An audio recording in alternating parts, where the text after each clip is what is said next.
인사소리야. 예. 아니, 인사소리야. 예.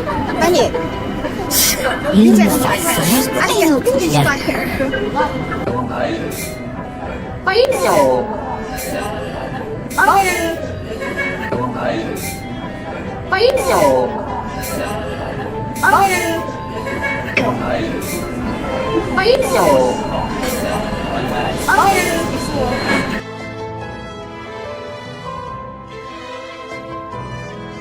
Você se vira o que não tem você fica mais acho que você ali você se vira o que não tem você fica mais acho que você ali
In Bristol Hickovex. Hanedle. Oshon.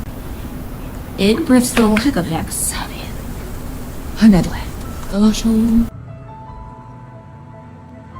Hey! Go! Hey! Go! Hey! Go!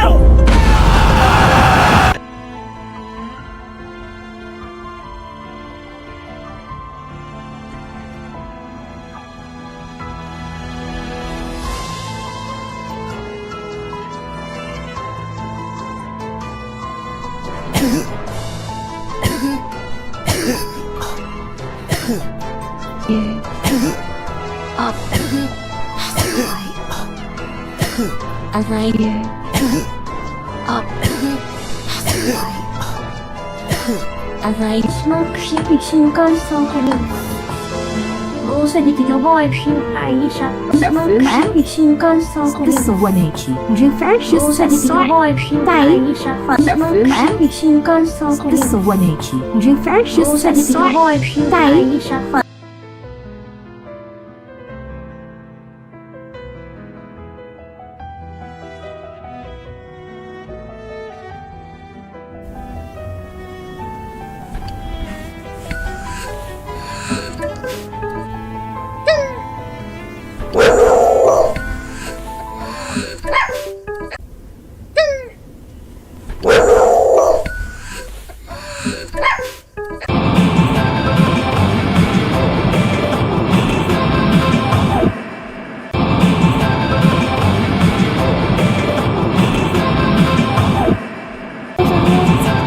Next one is unfortunate.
Demons shall bathe in their blood. Your team The is light banning. belongs to the righteous. Already got him lined up in my Your sights. team is banning.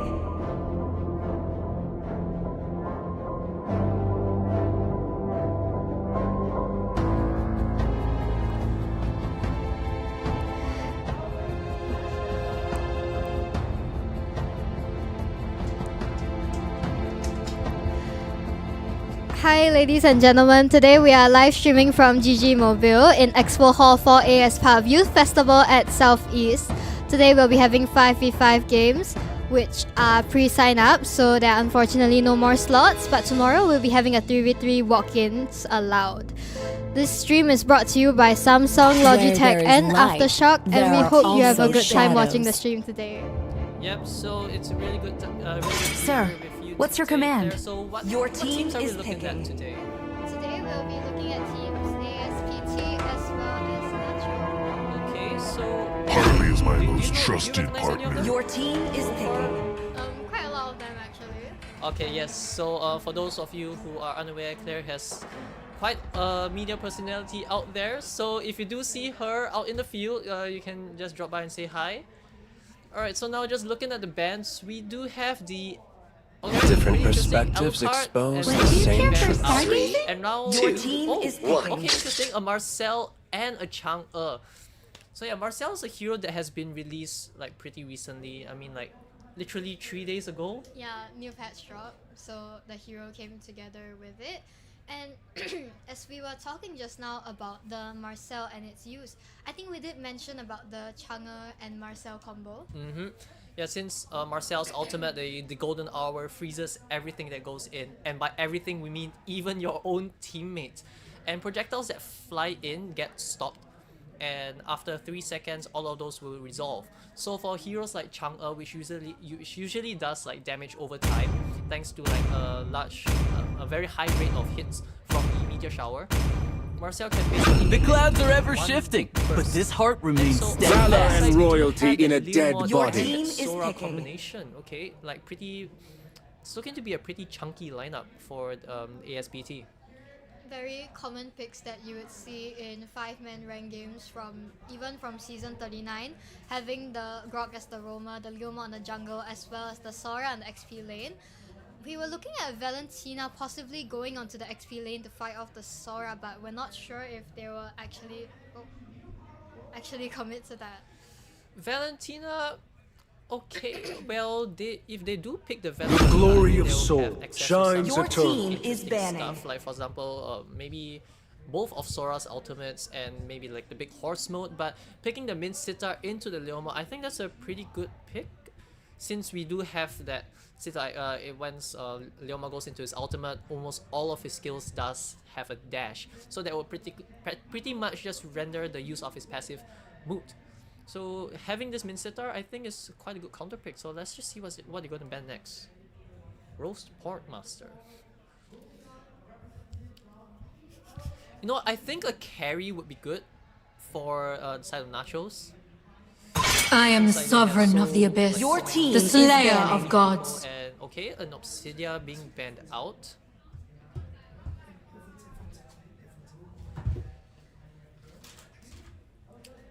Interesting, the Obsidia ban. I mean, she did get buffed recently, so like in literally like maybe 3 days ago. Now her bone shards do travel even faster, and thus also like her ultimate also prevents you from dashing. But looking at their team, they don't really have anybody that dashes.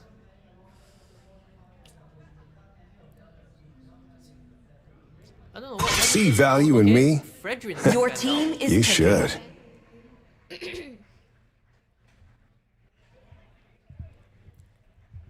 Okay, so right now they're just left with the marksman and the jungler.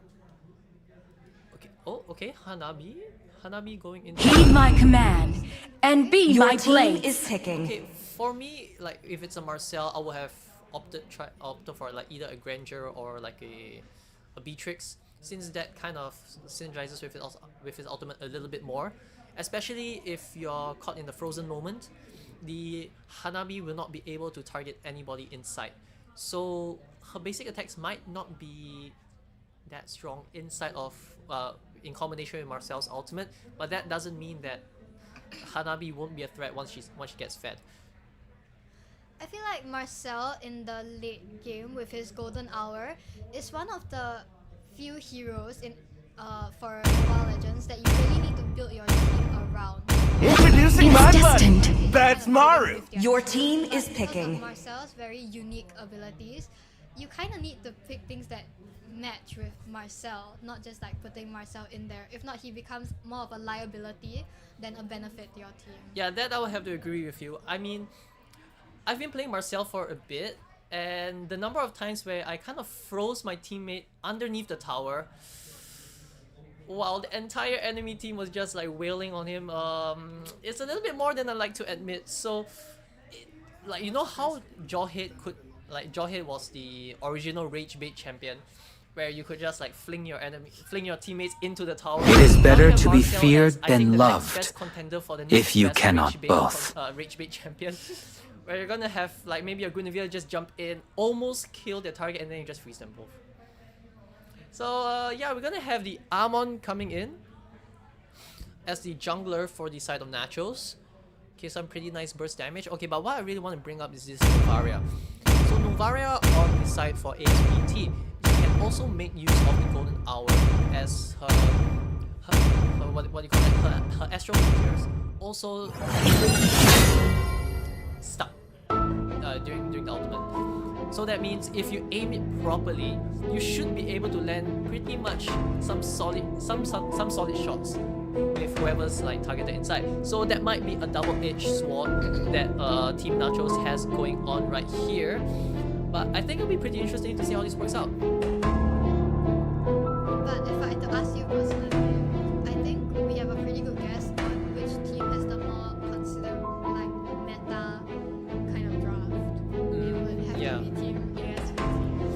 Yeah, I'm just a bit confused why they didn't really pick up the carry, since carry would have been good like against Leomord, Sora, and Grok. But Hanabi, I guess, when it goes into like the later part of the game. Welcome to Mobile Legends! Without further ado, let's hop straight into the first game of the day. 5 seconds till the enemy reaches the battlefield. Smash them! All troops deployed! So I think we're gonna be like, seeing the standard jungle paths. I'm on the red, and Leomord taking it.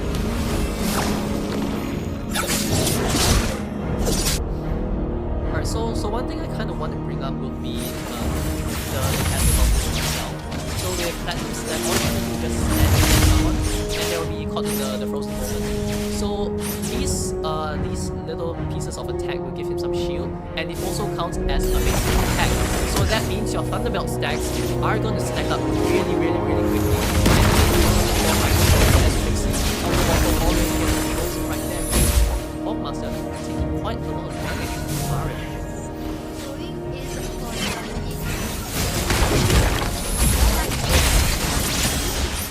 just now actually, if you didn't notice when Novara put the first one, that's like a really good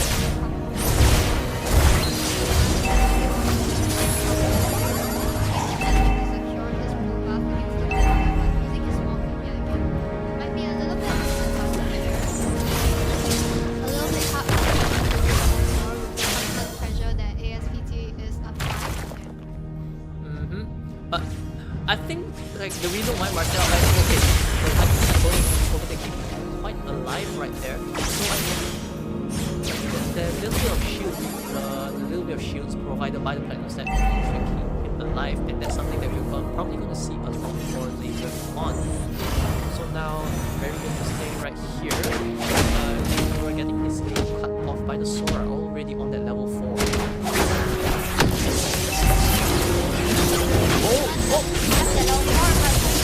Oh! The tower to try Red team hero has been slain. damage ultimate, but unfortunately unable to kill him. Will fall to the hands of the tower. Nice one coming by the side of I think if Sora had gotten that kill, that would have been a really big turning point for ASPT. That would have given them like maybe free reign to the turtle, but right now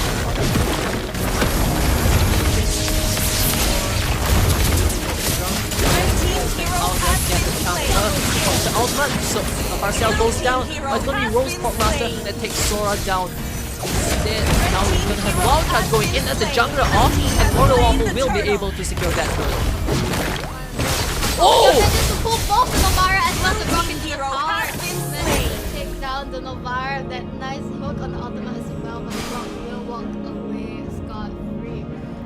Eamon unfortunately I think got his gloves stolen by Oreo Waffle when they were having the lead of about level 6 while Eamon is still stuck in that by constant pressure that they're applying for the jungle. Maybe they should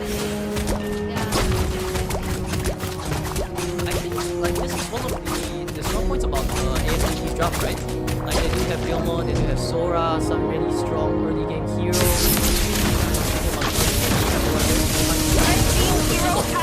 Will be able to take him down, as Nachos can't do anything but watch.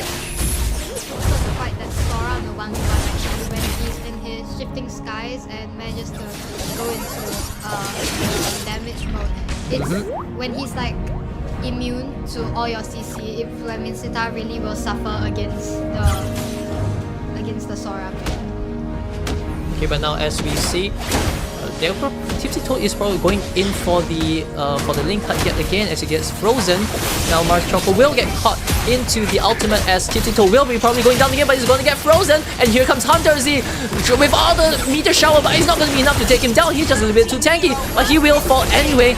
As Novara pops his ultimate, Oreo Waffle trying to go in for a little bit of a sneaky push into the tower, but he ain't so foolish as to die 4 men under 1 tower. But Eamon does get his buff stolen once more. Over here again, we can see Oreo Waffle having the level 8, while Eamon is unfortunately still stuck on the level 5. That 3-level gap is going to be really difficult for the team Nacho to make up in the later part of the game. Yeah, like he's probably going to not have a very good time fighting these retribution battles. But as we speak, the second turtle has spawned. Now both teams just posturing, trying to get in. Yutamura finds a hook, but we're going to see the Sora just go straight in. Meteor Shower coming right in, trying to stop the Sora, but the crowd control applied will keep him alive just for a little bit. But Choco Waffle isn't able to expand on that. Does drop the wild charge as now Oreo Waffle goes in, trying to find the Hanabi. Hanabi goes down. Rose Pork Master will have to flee. Now Yutamura. Will he look for a hook? He will not, as the turtle goes to ASPT. Red team turret has been destroyed. I don't know, I think they're pretty much ahead at this point for ASPT. It's a little bit difficult for the Eamon to be able to keep up objectives, giving his team like a really big disadvantage when it comes to how much farm that they are able to take, because the Leo mod is just like invading so much and it's able to like give him the entry that he needs to be able to take the objectives. So in Leo mod manages to take the Hanabi as a solo kill cut. Yeah, he does manage to pop that Blazing Duet. Blazing Duet doesn't really get anybody, but the Marcel combo will cause one of the members from ASPT to fall. Right now, we have Yutamura doing a little split push of his own, but will he get found? Novaria manages to find him out. Tipsy Toad and Choco Waffle will be on the case to keep him there. Yutamura doesn't look like he's going to be getting out of this alive as he just tries his best, manages to get the stun. The backup is not coming as Yutamura will be alone. But Marcel, Mars Choco, alright. Yeah, I don't think they want to help him anymore. It's a little bit too late to be able to save your XP from 4 people there. But I mean, if he's split pushing, then you have to expect that it would probably happen in that way. Yeah, I mean, at this point, I don't think they can really win team fights that much, since like the goal lead is 6k. We have 6k gold lead at 6 minutes. So do you think you'll go to like 7k at 7 minutes or something? The gold difference might get more and more as the game progresses. Drops. Oh my god, that's so unfortunate. But he's still able to catch the aim and still standing at the same spot. Novara might be able to land a hit on the aim and getting the kill. Oh! Novara is able to land her Astro Meteor, taking down the aim, and that was a nice shot by coming from Novara. The ultimate sniper. Using the Marcel ulti, doesn't matter, she's just gonna get the shots, but Oreo Waffle finds himself under the tower, and Choco Waffle right now will be tanking all the hits for him. We don't have the Marcel ulti to maximize that damage, but now Sora going in, gets a nice pull, but unfortunately doesn't manage to get that displace at the end. Oh, if that Sora had landed that combo, that would have been devastating. But what's devastating right now, this is wild charge coming in from Choco Waffle. The King's calling, ensuring that nobody goes anywhere. Blazing Duet doesn't really manage to find the mark. The Meteor just doesn't manage to hit its mark. Unfortunate, there was like 3 people there, but the Meteor just like shot in between all of them. Yeah, it do be like that sometimes. Sometimes you are the best sniper in the world, while other times the bullet just doesn't want to hit. But it's okay. We saw that beautiful shot just now. Maybe she'll do it again. As the gold difference gets bigger and bigger, we do have to remember that as the game progresses, if they do manage to keep this up to the late game, the gold difference doesn't really matter anymore in the late when everyone has all their items already. So I'm excited to see when the Chago get her ulti. Oh, we see a nice snipe there by Novara once again managing to pick off the Aemon. Wasn't able to see it, but that was good. Yeah, mid laners doing what mid laners do. As another shot goes in, the horse doesn't. Oh! Leomord misses his horse, walks away from it, like, not today. Yeah. Hanabi might get shot over here, unfortunately not. Yeah, I guess we're not going to go horse riding today. Alright, so as of now, we know that Nachos is in quite of a pickle, so what can they do to come back? We just have to play this really safely. I think with the Okay. Emma unfortunately doesn't have enough damage to get it over there. I think if they play this safe enough, they have enough damage to be able to defend a few lots from here. So I'm excited to more see the jungle as she gets more damage. Oh! Sora coming in, King's calling going as well. Marcel's ulti freezing everybody. That's probably the save that they needed. Right, I'm going in with the shot and another shot. Nachos are going to be falling one after another. Oreo Waffle trying to get the shot, but he's not going to be able to get the one in the base. But no, the base will fall as Nachos will not be able to take this win against ASPT. Victory! Hard game over there. They weren't really able to keep it up that much. We're seeing a 9.5 minute game. Really fast. I don't think it's enough time to like really catch up when you're in like that big of a difference. A little bit unfortunate for the side of Nachos, but good job to both teams, and we're excited to see you on the next game. I think ASPT really played their composition really well. Really like utilizing all these early game heroes like the Leomor, the Sora, and the Grok. Really ensuring that Rose Porkmaster was not able to farm, and although they did pull off some pretty nice combos, like for example Mars Choco with the Golden Hour and then Hunter Z with the Meteor Shower, and especially Yu Tamura pulling off some really pretty impressive King's Callings, unfortunately their combos just a little bit too skewed towards the late game, like in order to really capitalize on the fact, and ASPT, well, played really well. Yeah, so do we have the next game coming up, or I don't know. Alright, so I do want to see more myself. Yes. Yeah, like the combo potential for Marcel is honestly really interesting, and to see how creative players can be when it comes to like working around his ultimate, like either using the Golden Hour to save or the Golden Hour to set up. Yeah, those are some things that I do want to keep an eye out for. I think you're right. I hope to see more of the Marcel, but more than that, I hope to see like drafts that really like synergize together with him, so that they're able to like really capitalize on the uniqueness of his ultimate. And honestly, events like these are where like those interesting strategies really shine. So instead of going for like those cookie cutter compositions where just like, oh, you know what, let's draft in like the meta picks forever in order to win, I want to see something interesting. Show me the Cyclops, show me the Bellman. I mean, at the end of the day, Just it's have fun. really just a community competition. Yeah. It's not like you're going for MPLQ or that kind of things. Although some of you playing Might, Right. we never know. MPL SG's last season or something, I don't know. Actually, really sad about that. Hopefully not. Heard that MPL SG might be combining together with MPL MY. I don't want them to travel all the way to Malaysia just to watch MPL.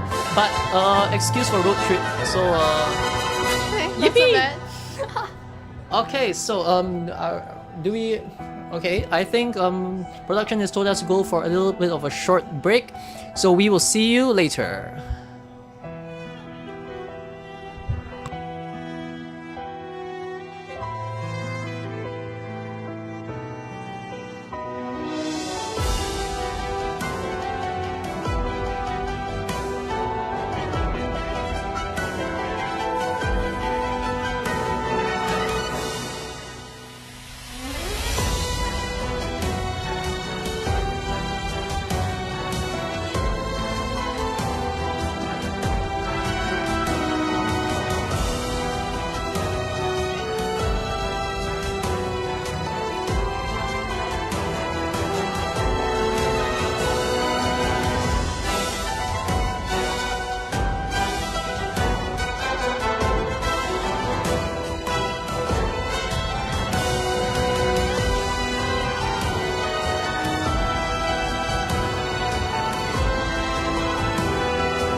Hello everybody, we are live streaming from GG Mobile now in Expo Hall 4A as part of the Youth Festival at Southeast. Today we'll be having 5v5 games that are unfortunately pre-sign up, so we are unable to take in any more contestants. But tomorrow we will be having a 3v3 walk-in, walk-ins are allowed. This stream is brought to you by Samsung, Logitech and Aftershock. The clouds are ever shifting, but this heart remains steadfast. Where we're gonna have Exorcist SG against Error 505. Some pretty foreboding names, don't you think? A little bit scary to think about, but I mean, it is what it is. Okay, firstly, it's the interesting names, yeah. You're seeing the Marcel band over here, so unfortunately you won't be seeing the Marcel pick that you wanted. So I mean, it is what it is. A strong hero in the right hands. Among a myriad of stars, Your team is the picking. Valkyrie's voyage begins. Devastating instead. Now we have Sora entering band also, so that some prime from control will have taken out of the equation as well. choosing being banned over here was the first ban followed by the Marcel choosing The night Valentina sky instead of tells Sora. all. I think the Sora ban came only because the Valentina was banned, and like Valentina is like one of the most common counters to Sora. So the moment you see a Valentina, you know straight you're banning that Sora. Alright, so now we do have that Freya for the side of Exorcist SG. And They call me a hero Ishu because I Shin- saved my team is nation from picking. falling apart. Error 505. Rise beyond greatness That's and reignite the star. do pretty well against Esmeralda in the laning phase. Only because of the passive is he able to get his stacks off of here. Because the strong part about Esmer is usually her early game survivability, especially having so much shield. But Yuzhong is just able to like suck all that life out of her with the passive. The Sha residue really does put a dent in the plans of those really tanky, what do you call that? Those really tanky heroes. Come on, Dexter. It's our show Your time. team is picking.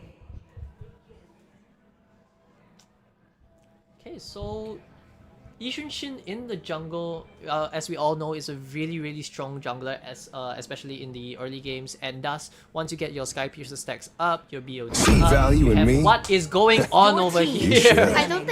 I think it's gonna be a Fedrin. Wait, no, it can't. Do you think it's a YSS gold lane? I've actually seen that come out a few times recently in rank. It's really confusing unless you're telling me they have a double jungler. Come and join me in my Your dream team world. is Two banning. red tree strategy. I mean, like send one of your junglers into their jungler and hit the retribution. I guess we'll be seeing invades if they're playing this strategy. I hope they will change it to a YSS gold lane. But I mean, you were talking about interesting strategies, so I guess your wish came true in a different way. This is going to be a really interesting strategy coming out right now. But now, they did ban out that Lunox, so that means the burst damage against those like tanky heroes is probably be taken out of the equation. Exorcist, okay, banning out the glue. We didn't see glue just now. No, we didn't. Glue was open when we. Okay, interesting. Okay, what is going on right now? We're gonna have a. Super tanky lineup besides the YSS. Oh man, I think they saw that carry was like their marksman was already being taken out, Yeah. the marksman being clawed. So they're like, you know what? Let's send in all the tanks now. Who knows? Carry mid lane, you wanna see it? Carry mid lane, okay, or carry jungle. We can always throw our Freya to the gold lane. I mean, okay, you know what? Everything is just going haywire this game. This is very interesting because maybe we might see the. I want to say Esmeralda into the gold lane and okay, Cyclops is coming. Maybe Esmeralda into the gold lane, Fredrin into the EXP. But now we're gonna have the. Okay, honestly, a Baxia jungle might make sense here, since Baxia also does like percentage damage HP. And we're gonna see an Atlas. Okay, it's a really interesting game on our hands today, ladies and gentlemen. We'll need to see the last pick coming from the red side. If they pick the MM, we know it's locked in that they're gonna have two junglers over here. And we're gonna take a lot of time to focus attention on the junglers in the early game. You know what? Why stop at 2? Why stop at 2? Why not three? Three retries. Three retributions. The 3 in retri stands for 3. So 3 retributions. And okay, Zaz pick being teased right now, but we're going for the Faramis instead. So in this case, I guess they're missing the gold lane. Oh, like I said, it's going to be a YSS gold lane. YSS gold lane. Okay, that's something that we haven't seen in a really long time. I don't Really? know. I haven't seen it in a very long time, honestly, in like my friend games. I don't know. What do you think about it? I know it's very controversial having a YSS gold lane because my friends are always asking me, can I play YSS gold lane? And I'm always saying no, because why would you do that to yourself? But I've seen it come out a few times when I'm playing 5-man because my friends don't care about my opinions. So everyone's just picking what they want, and sometimes it does actually work out. Sometimes it doesn't, sometimes it does. I mean, it really depends on how you are playing it as an individual. Okay, we're just gonna see whether this will work out for the side of Era 505. Really interesting team comps coming out right now. I think the Exorcist SG might struggle a little bit in the early game thanks to all these tanks. But anywho, we're gonna be jumping straight into the second stream game of today. Exorcist SG versus Era 505. Oh man, I was kind of looking forward to the double retry strategy though. Like the comeback tournament, it was really funny. Yeah, it should have happened. Okay, but if a double retreat did happen, what do you think? How do you think they would have moved? Late game is gonna be so difficult. You're just missing that like crucial battle spell. But in the early game, the Freya might suffer quite a lot because like her buff will be constantly getting invaded, and they would need to put a lot of effort into protecting the Freya's buff over there. But I'm visualizing this as like a very slow game, especially because of the Fedrin jungle over here. His carrying speed is really not fast on the jungle. Okay, so here's the thing. In the late game, if you do have 2 retributions, does that mean you have twice the chance to get the Lord? No, Like, but if you think about it, if you time it perfectly, can you imagine if the Lord is at 5,000 HP and you just have 2.5k and 2.5k and you both manage to press at the same time? But like if you miss by a bit, right, and your enemy retry is just that good, you're cooked. It really doesn't matter. Yeah, so in this case, like we don't really win in numbers, but we just win with quality. And speaking about winning with quality, it seems that both sides are just trying to keep the quality of their team alive, whatever that means. Yeah, both sides playing really safe right now. Okay, Nick's still learning. Looks like there's a little bit of a party going on the top lane.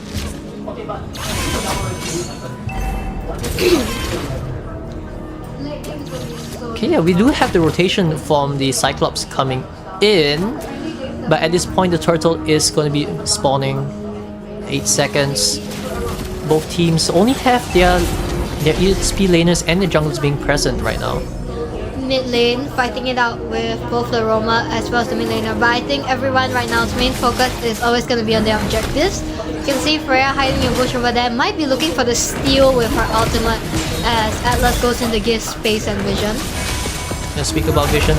Freya has made herself known right now. He's going to be Retry falling battle. down to the wire. No one touching the base. Oh, Athena does manage to get that retribution, and here comes the Yuzhong with his ultimate. Now the Netherrealm is going to be popped straight away. The Era 505 finding this team fight as Faramis gets the first battle. Wiki follows it up. Freya going ham onto Hiken. Hiken will fall, miss a kill. We're trying to run away as Zowie Supremacy will fall to Ricky. Amazing team fight going to the side of Exorcist SG. Yeah, I guess that was a pretty crucial steal that Athena did manage to get. I think in that team fight though, we can really see like how the Yuzhong passive makes it really easy for him to be able to fight off the Esmeralda. Her HP bar was just like dropping like so fast. Yep, and now we have the ultimate from the Cyclops going on to Faramis. Will be able to run away from that. Trying to go in for a little bit of disruption, as we've seen like Freya's usually do, but meanwhile onto the top lane, the Blazing Duet does get popped. Nothing much of value does fall to either side though. I mean, in the early game, both the YSS and the Clock pick are kind of weak, I guess. They're more of your late game MMs. Especially for the side of the Clot. So his Blazing Duet over there wouldn't be able to do much until probably the mid game when he starts getting his items down. Okay, War Axe already being present onto Ricky. But meanwhile, over here, NetherRealm is going to get popped right out. Prime DNA going in for the knockout. Mr. KH following that up as we're going to get a kill onto Vandal, and Kiva will fall as well. 2 kills going for the side of Arrow 505. Right now, they might be looking for a third. Things still learning into the bush. Does manage to get away with the BIM. Despite losing that first turtle fight over there, we can see that their gold difference really isn't that high, with only about 400. The next turtle spawning in 5 seconds. If the Fedrin is able to land it despite having the retry difference of about 1 level, it would be really important for your team to be able to catch up in that final piece of gold. Exo Vandal trying to go in, and as you said, if they manage to get this retry fight, this might swing the tides. As Athena finding herself in a little bit of a weird position right now, as she's going to be forced to go away. Now, I guess the moment Vandal lands that really nice Fatal Links, that might be a really good team fight going for the side, but Zoe's Supremacy is just going to go straight in. Both teams having their XP laners rotating the tower. We're looking at 5 Fatal Links! 2 gets caught, and now the damage is going to get thrown out. Athena does get the total yet again. He can force to run away, does not have the NetherRealm active, will fall as Ishunshin is going to be hiding in the bush, looking out for Link, still learning. Nixie. Okay, does get spotted out by Ricky. Will have to run away, but the Shard Residue just doesn't manage to stack up enough. We're seeing them pressure the Wisers with 4 people on the top lane. The Wisers might be dead over here. Manages to pop the flicker just in time and escape, but unfortunately I think that top first tower is going to be down to the hands of the Claude. Yeah, interesting trade right now. Giving up the tower for the sake of his life. I mean, as long as you're alive, you get to fight another day. I mean, even if he were to stay inside the tower and try to defend, yeah, he probably would have died. It was just led to him dying together with the tower. So you gotta take what you can get. Yeah, minimize the losses, as they say. I did feel like the red team is Arrow 505, yeah.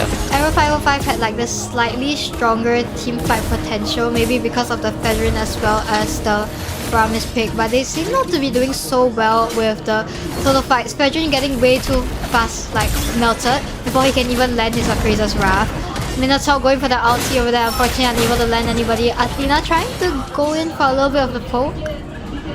Seeing that the Minoan Rage has been popped, probably was a kind of like a gold card for him to go in. But now Exo Vandal trying to find gold is okay, yeah, but I think just in a little bit too deep, and you're going to be capitalizing on that. NetherRealm being popped out. The red team, Arrow 505, is able to just survive this. A war on 2 fronts going right on as Cyclops will fall in exchange for Paramis. But Blazing Duets going in, Ishushin will fall. Athena is just going to be going ham as well. Now Link's still learning, manages to get out, and the lane is going to be pushed in as well. Next turtle coming out yet again. I think this is easy free turtle for the side of Exorcist SG. Fedrin still at level 8 while Athena is already pushing that level 11. Yeah, I mean this time she doesn't have to steal it. She can just outright get it. The competition really isn't there in terms of the retry battle anymore, having like such an advantage in terms of the levels. Will be really hard for the Fedrin to steal objectives this game.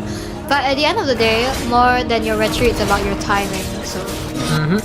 Although if your level is higher, your retry damage is also higher. If you can time it well and just pray that a mistake is being made, maybe that's when you can get your crucial steals as Vandal goes in yet again, this time not going to be able to be punished. Nixie will be chased down by Athena. It's very scary Freya. Already on to the level 12.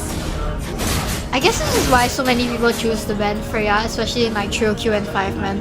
It's like that really scary pick when she's just able to get so much farm and like scale really well, and when you see that Freya jump at you and you have no form of escaping by dash skills, you just know you're dead. Even if you have flicker, you're probably still dead. She just jumps up to your face again. Yep, a Freya which is given free roam and no CCs to contest her, that's something you kind of really don't want to fight against, right?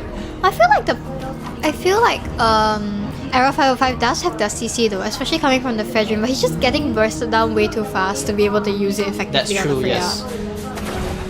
Alright, now Keegan trying to find his way in as Zoe's Supremacy will now find herself at the hands of Athena, as Nixie will get the kill off screen.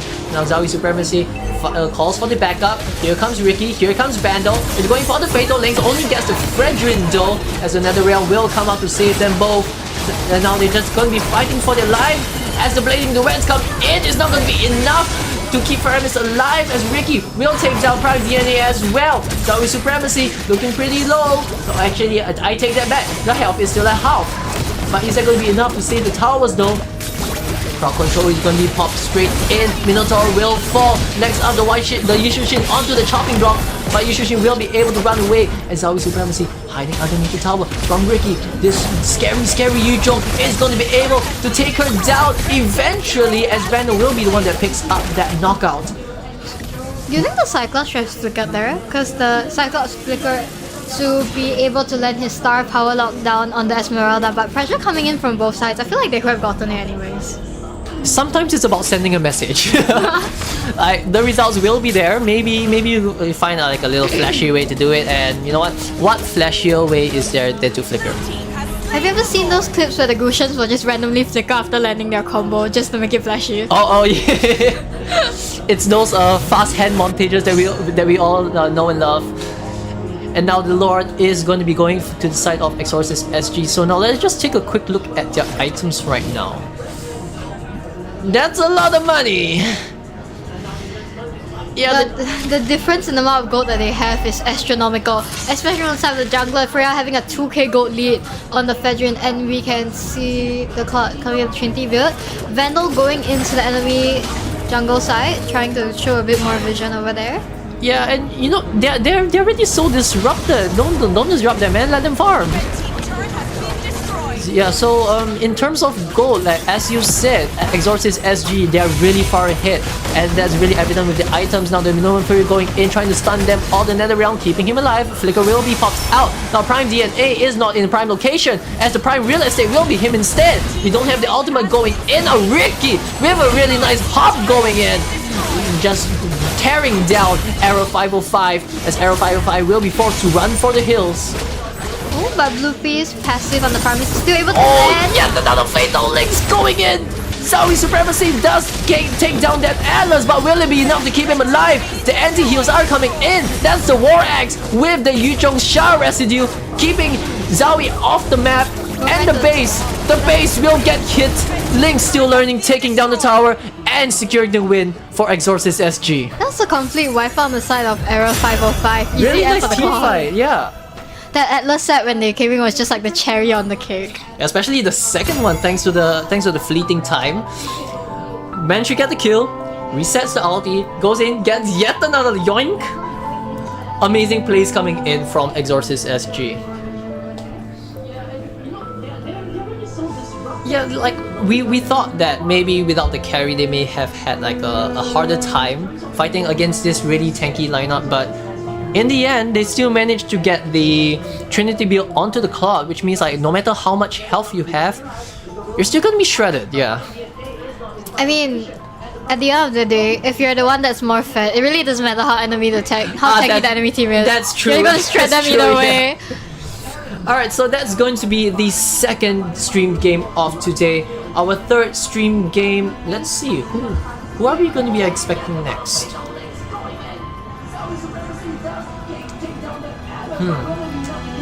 Is this... Do you think it's this one? Our jungle trolling. It's a very nice name. Yep. I mean, as a solo queue player, that's kind of what we see a lot. Intentionally or unintentionally. But anywho, we'll be back with the next game. So, see you in probably a bit. 20 minutes maybe? Or 5. Or 10. Depending on how fast they finish.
lead off with welcome back, ladies and gentlemen. Okay.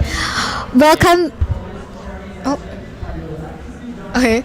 Welcome back, ladies and gentlemen. We are streaming from GG Mobile in Expo Hall 4A as part of Youth Festival at Southeast. Today we are having 5v5 games that are pre-signed up, so unfortunately there are no more people who can just walk in and join. However, tomorrow we will be having a 3v3 with walk-ins allowed. This stream was brought to you by Samsung, Logitech as well as Aftershock. Okay, so for the third game of the stream, we're going to have Rainbow Unicorn on the left and Syndicate Rising on the right. Alright, so just looking at the bands, right now we do have that Hilda and Freya being taken out, as well as the Sora. Okay, taking out the Hilda in the early game, I think they might be going for like an assassin jungler, probably either the Amon or the Hayabusa. Seeing the Juicing band come out as well, I feel like all these are really common bands besides the Hilda, but you know, when they ban things that aren't like considered meta, it usually just means there's a super big purpose. Yeah, it might be a target ban. Yeah. So now Banana Cake picking up that Leomod, really a really solid pick. Like we do have that high amount of damage and life steal that you can do in a team fight, especially with your passive. So I guess to counter that, usually people pick up the Kufra or the Bin Sitar to prevent the dashes from happening. Maybe a carry even. Okay, for this that's true. We're seeing the Yuzhong pick come up once more. I feel like Yuzhong has been like a consistent pick throughout. It's like one of those things that people don't consider meta enough directly to ban, but also a pick that's like super strong that people usually do go for in the XP lane. It's not a priority, but it is something that you have to respect. Yes. Yeah, we saw the amount of damage that Yuzhong could do, especially against those tankier heroes with the Sha residue and with your kit just there for you to survive. But right now, on the side for Rainbow Unicorns, they do have that Kimmy coming out. Have you seen a lot of like the Kimmy Estes combo coming out on the goat lane? Like when the Estes just kind of like babysits the Kimmy. I know it's not as applicable to 5-man, but I've seen it come out quite a few times. I mean, I could see that working. And the Lapu also coming in.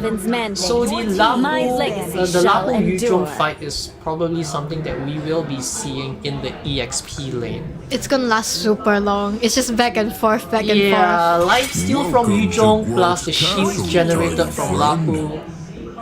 I don't know. Who do you think is gonna win this one? I feel like Yuzhong has the slight advantage because of his passive, but after level 4, if Yuzhong doesn't have his Black Dragon form ready, it's also super possible for the Lapu to be able to get the kill. Okay, we're seeing the Wisest and Grog ban, more super common bans on both sides. Okay. So should be the Cho on the roam, right? Having a pick off roam over there. I would assume so, yeah. So having the Zetian in the mid lane now, really interesting pick, but honestly kind of makes sense, especially with the passive, which prevents like at least one hero from coming in and like diving you. I mean, coming in with the Yuzhong, the Zetian, as well as the Claude, all their ultimates together are quite good for team fights, especially Claude with the Blazing Duet paired together. If Zetian is able to strike down most of our enemies and CC them, it would be quite a good combo together. But in this case, do you think that Cho is a little bit of a different pick since it's like more of a pick-off while they are playing like a team fight comp? Yeah, for Cho, looking at it right now, it's going to be pretty hard, as you said, for Cho to go for those pick-offs since there isn't really any squishy target for that for Cho to really single out. Okay, never mind. Here comes the squishy target for the Cho to single out the Moskov, but in essence, you're really only going to be targeting that Moskov. Upon the edge of the void. So the value might come out only in the like really late parts of the game. But in the early part of the game, we probably won't be seeing a lot of. Okay. I guess it's going to be more of space creation. But we're seeing a Nolan pick come out as well, another pick of hero. Nolan, okay, something that we haven't seen for the entire day today. Okay, to be fair, we haven't seen a lot of things for the entire day today. I mean, it's only our third game. We Yeah. have a lot more to go. It's only 3 p.m. We have 3 more hours of this. Alright, so but say having the Nolan in the jungle, as you said, we do have those pickoffs, we have that burst damage, but it's really just going to be happening like for a really fraction of just a fraction of time, and after you engage, if you don't get the kill, you really just have to get out of there. But at least I feel like Nolan is one of the heroes that like rely a lot on scaling. Like if you get the kills early and you're able to like keep building up on that, then you're able to get your value that you would be wanting out of your Nolan. But if you're unable to do so, then it becomes really difficult to like play around the Nolan pick, especially since it's like more of a pick-off hero. But what we haven't really talked about is the Moskov as well as the Atlas pick. Atlas, this is the second time we're seeing Atlas today. I feel like Atlas isn't like a very common pick to come out in rank, but we're actually seeing it like a lot today. So what do you think about the Atlas? Well, this Atlas, if they play it right, it's going to be really good for them. Like as you can see for the side of the Syndicate SG, they have no purifies. So that means the moment Atlas goes in and lands the Fatal Links, it's probably going to be pretty hard to get away.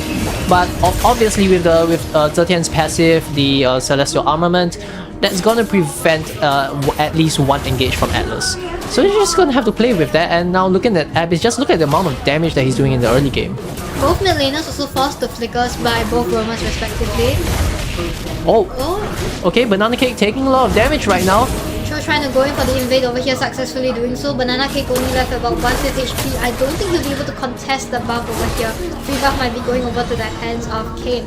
Like we were saying about the Nolan scaling, now he's already hit his level 4, while the real mods unfortunately still stuck at the level 2.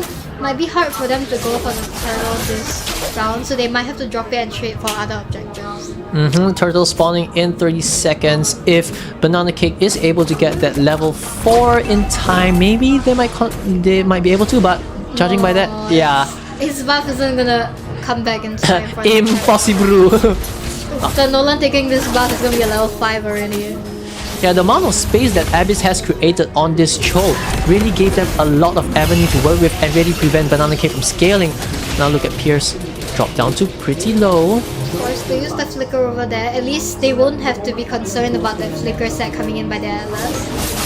Okay, Ultimate Warrior coming out from the Lapu, does manage to land the first, gets the second, but the big black dragon is gonna come out instead. Abyss making sure that our Lapu does not go anywhere, but the first skill from Yu Zhong just will not connect.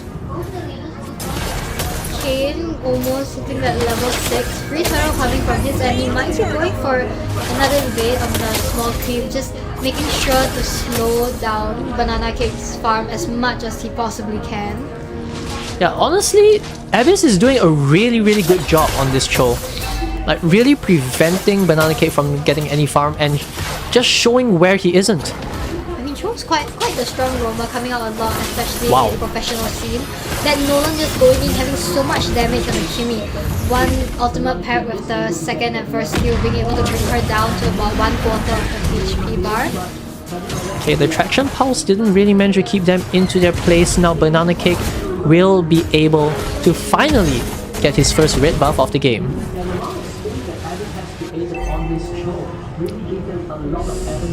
So I guess we can say that I guess we can safely say that the the early game for Banana Cake is pretty much decimated at this point. It's gonna be really hard for him to keep up with Nolan. Nolan hiding in the right side bush, waiting for that Moskov to go a little bit too far so he can make the engage. Moskov already wasted his second going in. skill. Has no go in, but Moskov manages to land his ultimate and is able to teleport away from danger. Yeah, the Spear of Destruction does manage to keep him alive just a little bit. And managing to use the Abyss Walker to get away to safety. Now Abyss gives the information that the blue buff is being taken. Despite it being so long since Moscow's Spear of Destruction has had its update, I still feel like it's probably one of the best updates that ML has made in this game. In like Yes! because it makes his ulti like so much more versatile and so much deck. Moskov able to prop the Purify, but he pushes the business out of the tower for him. Maybe he might just save his enemy team. So they're trying to go in, And that's a 4-person at the top lane. Pierce unfortunately unable to land anybody on that ultimate. But Kane is still stuck in a little bit of trust fall over here. Banana King might be able to take him out. Despite the minions that almost just a little bit. save him. So still coming in from the Raymond. And Kimmy is also able to take down the Tatian. Okay, ultimates coming in from the EXP laner from Rainbow Unicorns doesn't really manage to get anything, and now the turtle will be initiated by Banana Cake. Will he be able to get it this time though? No, no retribution fight to speak of. It's right now both teams just having a little bit of an exchange of words, it seems. It's now Abyss trying to giving him a little bit of space. And meanwhile, onto the bot lane. Wow, Zoisky. Just pushing all the way. It's only been 5 minutes, but we're seeing that first tower on the XP side fall down already. Spear of Destruction going in, manages to hit the Zetian. We can see that the Zetian almost dies over there, but is able to escape with a slit of HP. Leomon is able to hit Zetian right on the head, and is able to take her down. Here, that's not gonna be where Zetian really wants to be. But meanwhile, the EXP fight is going to continue yet again. The Petrify being popped down the Dragon Tail, trying to get him out, but the help is here. Zoisky and 4 dots. It's literally just 4 dots in his name. Oh my goodness. But Zeron, will he be able to run away? Dragon Tail trying to keep him alive. The Shire Residue is going to give him a little bit more health, but the Fatal Link is going to ensure that he's not going to be able to move. Abyss trying to save his life. Now he's going to have to look to save his own. Abyss getting shot after shot after shot being sent straight into him. But Pierce isn't going to let him go. Abyss right underneath the tower, but Zoisky sees that no minions are left, and he's going to be able to take that tower down. Zoisky really be going for the pushes this whole game. Kimi manages to take down Zetian in the solo kill. Leomon trying to go in for Abyss, but I think a little bit hard to be able to commit over there. We know that he's under the tower, and Abyss does have the ultimate. We don't talk about the destruction. I mean, you can't hit all of them. It's okay. Sphere of Destruction is not easy to land everything. Yeah, I mean, if it was any faster, honestly, I think Moscow might have been an instant ban forever. Yeah. Yeah, imagine if the Spear of Destruction traveled at the same speed of the Dawning Light. Xavier's ulti. Yeah, I kind of don't really want to see that happening, so let's not give the devs any ideas, shall we? So yeah, right now it seems that everybody's just, you know, this turtle looks like it's going to go to the side of Rainbow Unicorn. So while that's going on, let's just take a look at the current items they have. Despite all the early game invasion that was going on the side of Banana Cake, he was still able to farm back most of his food. And oh, a beautiful ulti coming in by Zetian. Nolan having that instant pick off on the side of the Kimi, but the mid lane tower might have to be sacrificed in turn. And now Zeron trying to stop the minions from coming in. The defense is successful as both sides see no reason to continue fighting. And they're just going to be left to farm yet again. Yeah, so like looking at the score line right now, it's been 7 minutes, but only 7 kills have been made so far. It's like a really how do you call this? It's a very even game. Yeah, it's really disciplined as well. Like they aren't all kill hungry. Like usually at this point in some pub games, you'll see like maybe 11 kills on one side already. So this shows how coordinated both sides are playing now. Abyss going in, trying to find the way of the dragon. Unfortunately, will get caught out instead. Pulled back by Banana Cake. Now Kane trying to pop that ultimate in as well. But instead it's going to be Skay that falls.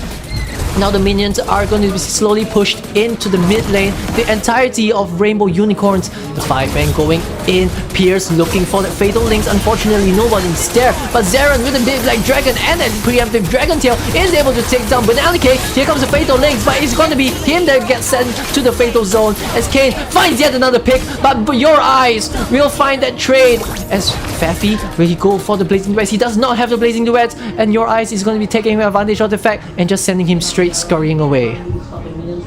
A little bit hard for the Cloud to be able to go in there. We can see that Your Eyes like has a lot of fart, but still Abyss able to land the kick on the Kimi while she didn't have her flicker on her. So 10 immediate follow-up of the ultimate giving her the kill.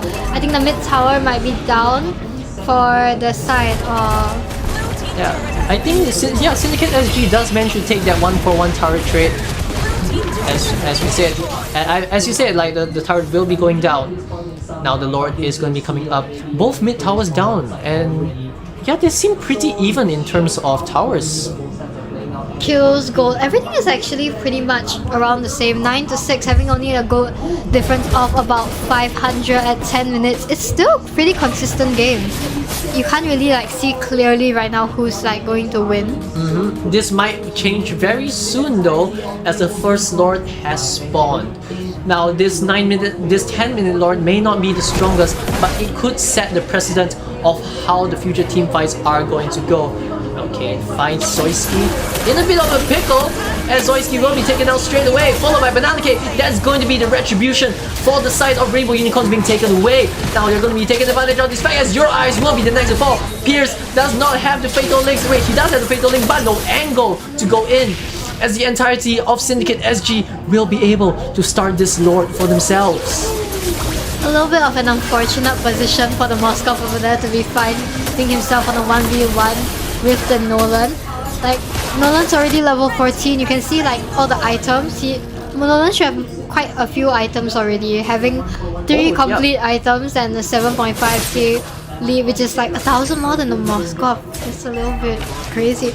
Able to like just one tap that Moskov, it's really gonna be difficult for the MM to be able to fight it out. Yeah, as you said previously, the Nolan really has to rely on scaling, and that's exactly what's happening right now. Nolan is already on that level 15, but as the levels slowly start to creep up, his effectiveness might diminish, so they have to end this. Syndicate SG has to end this before the advantage goes away. But in that case, maybe Faffy might be farmed up enough to take over the carrying duties. But we also do need to look over the side of the Moskov and the Kimi having an extremely strong late game. Yep. They might not be able to do as much as they would like, especially since both of them are like MM, so Wind of Nature might completely counter that. Okay. Pick up ability to take away in 5-man ultimate. Kane able to pick up the Lafu Lafu. Oh, nice. Here's going down as well, but Your Eyes is able to take the trade of the Yu Zhong. Zoisky going in once more, almost being able to tap Faffy away, but Faffy is still able to flicker out. There was little of HP left. And I think this counts a pretty successful defense on the side. Yeah, Rainbow Unicorns did lose too, but they did manage to stave off a potential mid lane destruction. So Zeron did fall. So I guess that's the only casualty on that side. So with the numbers still... Okay, never mind. Their number advantage is gone. So yeah, they're taking the pretty smart move to just run away. I mean, for taking a 2-for-1 trade when you're on the back end with a lot pushing in your base and not losing a single inhibitor turret, I'd say that's a pretty good trade. Yeah, that's a pretty good win for them. So now they just have to do this like maybe 5 more times. Maybe by then they'll be fed enough that the Moskov and Kimi will be doing substantial more damage. Zoisky managing to blink out of the Nolan's ultimate just in time. That was some pretty quick reaction time over there. Yeah, this is what they call in the pub queues fast hand. Yeah, so the Fracture unable to land that kill probably can show that the snowball effect that Kane has been enjoying for almost the entire game is starting to slowly diminish. With only a 2-level difference, you can't really one-shot the marksman anymore, so probably may have to have like somebody to soften them just a little bit. You need him to be focusing more on the Lord. Wow, okay, that Traction Pulse just missed him by a hair's breadth. I mean, they probably didn't know he was in the bush then. Yeah. It seemed like he would have left the bush already, like, oh, my ultimate didn't hit, he's probably not there. Okay, but now we're gonna have the Lord coming up in 6 seconds. So this might be the fight that determines how the rest of the game is gonna go. And is finding the Atlas in that bush. So for a team with no Purifies, they're actually doing really well against this Atlas. I mean, they're so spread out. Like when you can, like even in team fights, you can see how they like make sure that there's always space in between them, so the Atlas doesn't get as much value as he should be getting since they all don't have Purify. So it's really hard for the Atlas to be able to go in and find that angle where he can just kill or be able to set without his like main damage dealers already being dead. Okay, the SOD just comes in a little bit late as the Lord has already been taken by Syndicate SG. So, I mean, if anything, nobody died. That might change though. That might change though. Still hunting for the Kane. Kane's gonna be able to run away. Okay. Kane's main goal here, I would say, is to either pick off the Moskov and the Kimi, so they have a lot easier time during their team fights, but is able to take the Lord. In the late game, Nolan has to be played as like one of those assassins where you just have to trade your life for it sometimes. If you're able to take down their main damage, then it's worth And it. speaking of trading alive, we have the Fatal Links coming down. Kane will finally go down. As the Yuchong goes in with the big Black Dragon from Dragon Tail. Does manage to get the pick. Does manage to get some hits up. The sustain is going to keep him alive. But now look at Zoisky and your eyes. Just focusing all the efforts onto Zeron. Will he be able to survive? He will not. As the Sky Piercer does proc. The Blading Duets come in. But it's going to be the Wind of Nature that keeps him alive. Zoisky with the plays. The kicks are not going to be coming out from Abyss. Abyss will probably fall. But not if he has the Flicker to save for that.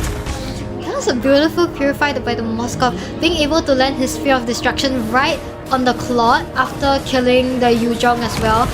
This is where we really see Moskov start to shine in the part of the late game where he's finally getting all his items at level 15. Almost dies to Zetian. Zetian unfortunately not enough damage to pick up that last part of the Moskov HP. We can just see how fast this HP just scales back right after taking only the blue buff. Abyss trying to defend his tower, but on 1v4 with only 1 of his HP, he might be better off leaving the tower to drop. Pierce? Zetian going in with the ulti, trying Pierce? to team. Pierce managing to go in, gets the double set. Lapu trying to enter the ulti. Destruction unfortunately misses, but Lapu does manage to get a double kill on the Zetian as well as Abyss. That's a really nice entry by the Atlas as well as the Lapu. Yeah, they may have lost the Lord, they may have lost some turrets, but right now our Moskov is fed. This Moskov is fed. We've seen the amount of damage that he did, and I think in the terms of items right now, he is 1k ahead of his counterpart, Marksman. Being zoned out. As right now, he does manage. They do manage to get the revenge onto Kane.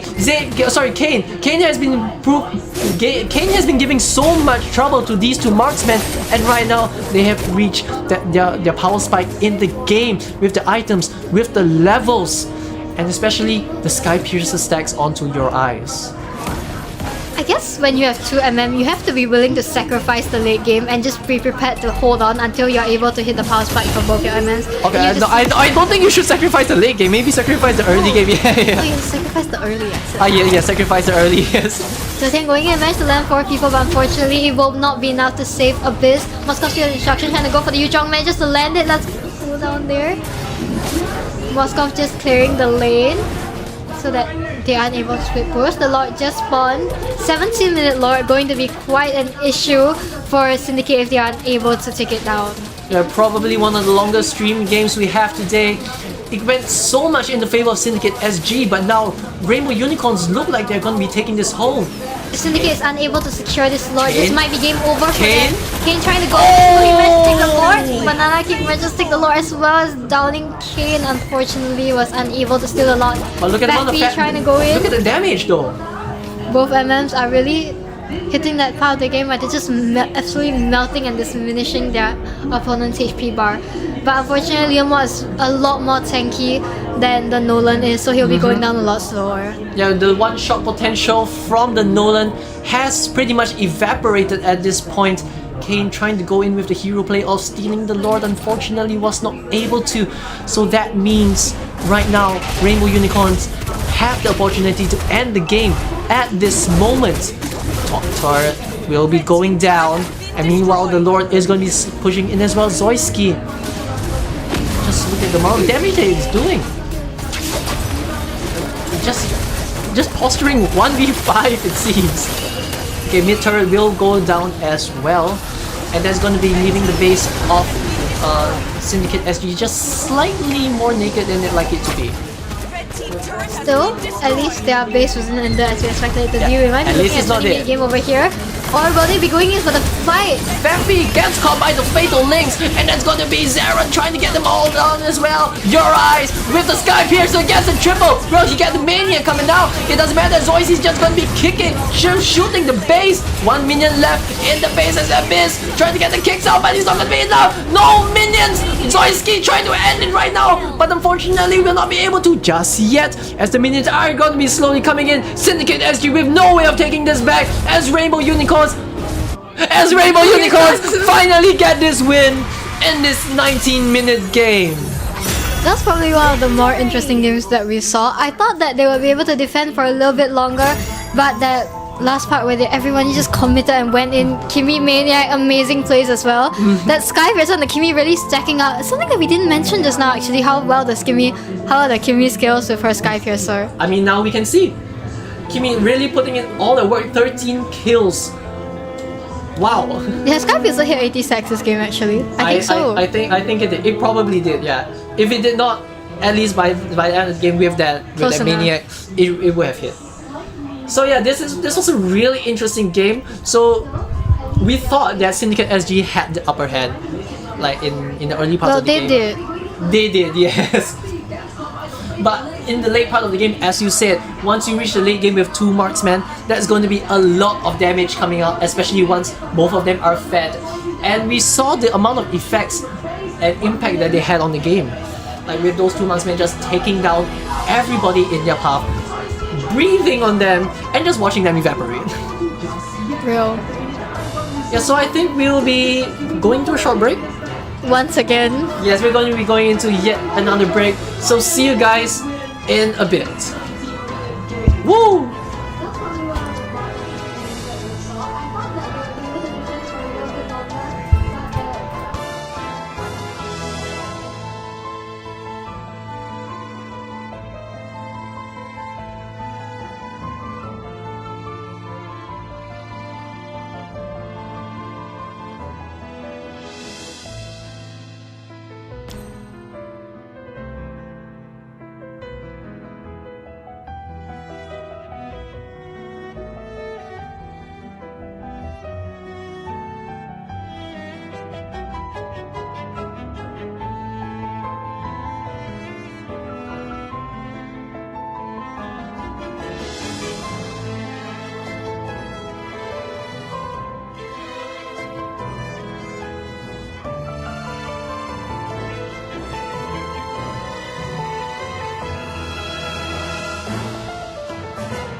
You want? Okay. Alright, welcome back, ladies and gentlemen, to the semi-finals for today, live from GG Mobile, now in Expo Hall 4A as part of the Youth Festival at Southeast. Right now, today we're just doing our 5v5s, we're finishing up today, right, and tomorrow we'll have the 3v3s with walk-ins allowed, and this is brought to you by Samsung, Logitech, and Aftershock. So right now, we have our two teams currently playing in this semi-final, Imperium Obscura against ASPT. ASPT is already a team that we saw just now playing a first game. Congratulations to them for being able to make it all the way to the semi-finals, as well as Imperium Obscura. First band that we're seeing is the Guinevere. We have not seen that band today, but quite a common band that you see in slightly higher ranks when you're playing ranked. And very interesting band on the side of ASPT with the Ruby. Might be a target band, like in the hands of an experienced individual. Ruby can, scary. Yeah, can be very scary, especially with the I'm Offended catching everybody in the ultimate. But not right now, we're gonna be looking at Carry being banned out from the side of Imperium Obscura. Might be looking at a little bit more of a tanky draft that they're planning, or it could just be a carry ban in general, because carry is you carry in that late game. Can never go wrong with a carry ban, I guess. Like, if you do go into the late game with carry, that's going to be a little bit hard to play against. And we do have the Grok being banned out as well. Okay, all in all, I think they're pretty standard bans. And okay, Bingsu going in with that Freya. How many times have we seen Freya come out today already? Almost every single game, like on stream actually. Can't blame them. We have to admit that Freya is one of the most meta heroes that you'll be getting in the current few seasons. But a little bit of an opinion side coming from you. Do you think the old Freya is better or the revamped Freya is better? Ooh, okay. I kind of prefer the new Freya a little bit more. Mainly because your ultimate can actually move a greater distance now.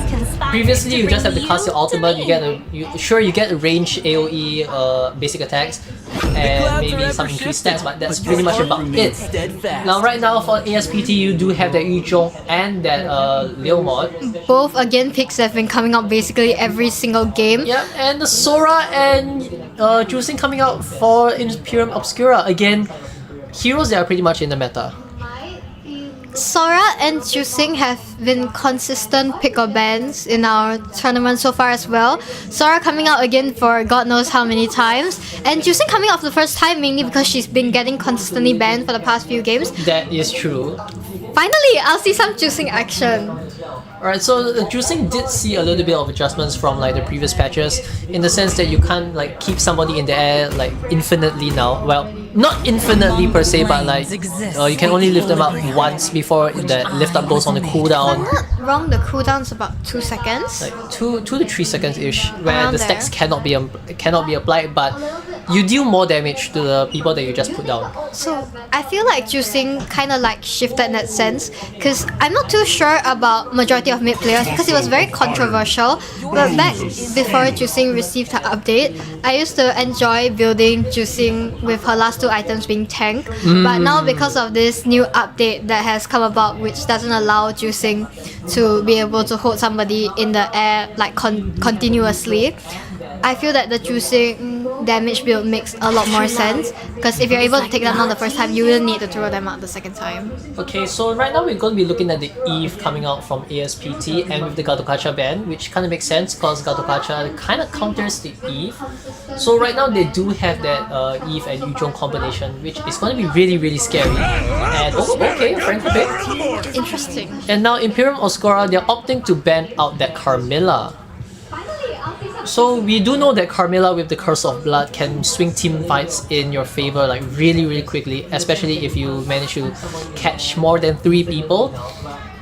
So it seems that maybe Imperium Obscura wants to go in for like a more team fight heavy composition. But I feel like if a side were to ban Carmilla, I would expect it to come more from ASPT rather than the side of Imperium Obscura, because that Juicing Carmilla combo is one that's quite widely recognized as strong, because when you land the ultimate on Carmilla and the Juicing just shows one person, you throw everybody. Alright, so we're going to be looking at no marksman from the side of Imperium Obscura, so we might see either a Freya or a Sora in the gold lane. Should be a Freya Yeah. on the gold lane. Although I've seen in MPL like I forgot that there's a player. Yes, wait, it was Yeah. the Malaysian team. Yeah, from SRG, they did field the Sora into the gold lane with 2 devastating effects. It was super strong. Was it a Maniac or Savage? That he Savage. landed? Yeah, they managed to get the Savage, The first yes. Savage that came out that season, I think, was it coming was- from it the was- Sora gold lane. He was the first Savage of the entire He is MPL. dead. And So I will maybe we revive might him. see something like that. I don't know. But who's that? Clean. It's clean. What kind of? It's the clean skin. Oh my god. Okay, so Clint into the gold lane, like maybe it's a pick that we don't really see very often, but with like that devastating piercing shot that you can do, once you parry with the Sky Piercer, you get your crits up. That's going to be a very dangerous thing to face against, especially once the Clint gets fed. Okay. Alright, so we're just going to be hopping straight into the game really soon, and while these load up, okay. What do you think is going to be? Freya or Sora in the gold? My bets are still have to be on Freya. Freya is more of a widely recognized fighter gold lane compared to Sora. But Sora fighting up against Yuzhong, I guess it might work. Yeah, the Freya is going into Yeah, but the we're golden going to side. be seeing Freya into the gold lane, as ladies and gentlemen, we'll be hopping into the first game of this semi-finals, Imperium Obscura versus ASPT. So are we gonna see a sneaky Franco hook coming out right here? A little bit hard for the Franco to... A little bit challenging for the Franco to go for the Joy, especially since the Hilda is zoning over there. Nice hook land on the choosing, but unfortunately not much value that can be done in the early game. Oh, look at that amount of damage though. Yeah, Biscoff Wobble is just going to be taking a little bit of hits right there. So one of the things that I like about the the adjusted juicing is that the amount of damage you deal to people that you toss the opponents on is determined by how much HP that the person you toss has.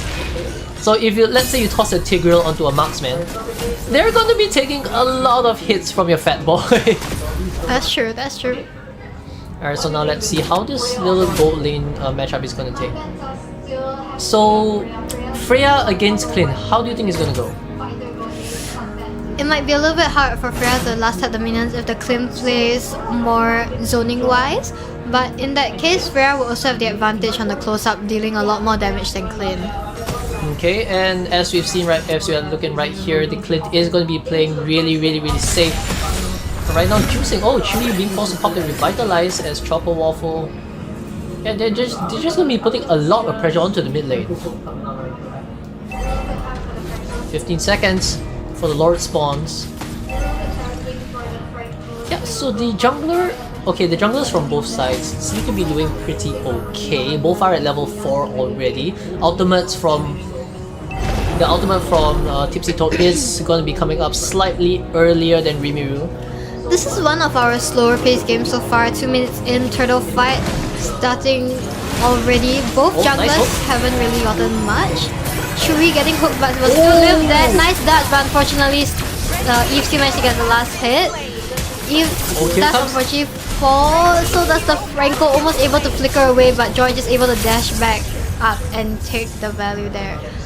Sora managing to get a really nice takeoff onto... I think it was the Eve that fell. Yes. Yeah, so in terms of positioning wise, we do have a little bit of an advantage on the side of Imperial Obscura. Oriole Waffle going into the Imperial Steed, but he will fall and Daiso will be able to take that turtle for free. The Leomod being so close to the turtle where there were a lot of people from Imperial Obscura might have been a little bit of a questionable move, though Yeep is still able to One take more. down the Joy. Sora being able to remove CC his way out of the Yeep's ultimate. I think over there the Leomod had a little bit of like a tough spot because being so close to them while having such low HP while his red buff was still open will lead him in like a very vulnerable position where the Joy was still able to take his red right after killing him as well, giving them double the value. Freya going in has to pop the Purify, but Clint also forced to use the Flicker, so trade-off spells going on. And that's... they sent 4 people. 4 people down to combat this Freya. I mean, I don't blame them. Right now, King Super June trying to catch some people up. Does manage to get that Franco, but Franco... Oh! That was close. Unable to get the hook there, unfortunately. Yep. Biscoff Waffle forced to use his flicker in that little skirmish. Yeah, we don't really have that Valkyrie's Descent from Bingsu to carry on that fight, but it doesn't matter since yeah, both gold lanes will be forced to recall. Now, okay, the cabbage will be taken by Oreo Waffle. Now looking at the levels wise, it's going to be slightly going to the side of Imperium Obscura with Daizel already on that level 7. Meanwhile, Oreo Waffle still on that level 5, slowly coming in. Onto Rimuru. Rimuru pops his ultimate and manages to get some stacks out, but it's going to be the big black dragon form that comes in. Rimuru unable to complete all those stacks, so we're not going to be seeing the Thunder ultimate coming in. He's just going to be able to run away. Now 15 seconds. 10 seconds till this next turtle spawned, and it seems that Imperium Obscura is already in position to take it. Might be a little bit hard for them to contest, but considering that both junglers do have the same level 7, it's a kind of a fair game.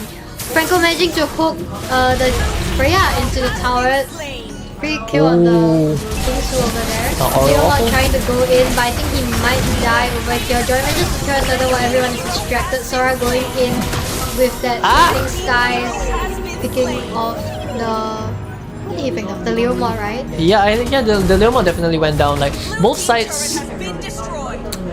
Okay, not both sides. We do have the Leomon going down, so that means the turtle just goes straight to the side of Imperial Obscura. But look at Tang. Tang's already on that level 7 with the bottom lane turret going down. So there's a lot of gold going towards that.